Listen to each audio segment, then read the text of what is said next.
But I thought it meant nothing to him. It was just, he was the kind of guy who could just rise above it.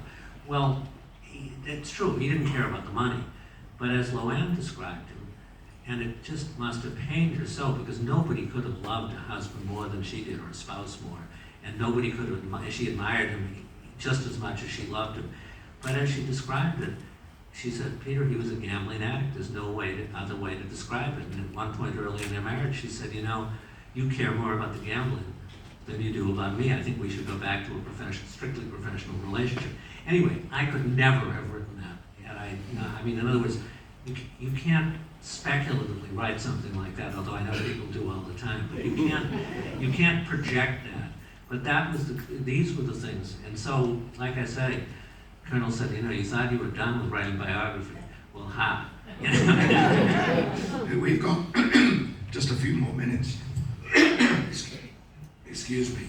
I'm overcome with emotion because I mean, it is true to say that there are moments in this book which are very surprising because they contradict the popular fantasy. I believe you stress in the introduction that you went to look at it more fair-mindedly than I think some biographers have done. Certainly biographers or people who portrayed Elvis Presley on film have done. They've wanted to look for an easy, villain.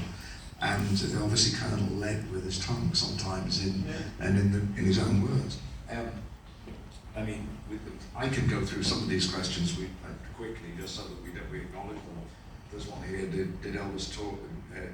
Did Elvis not tour internationally because Tom was an illegal alien? Well, I think you have explained that there were, and within the book you talk about the number of different times that international touring was considered, but there were always reasons. There was the duty to the army, where, you know, the fact that he was in Europe but he never went back there again.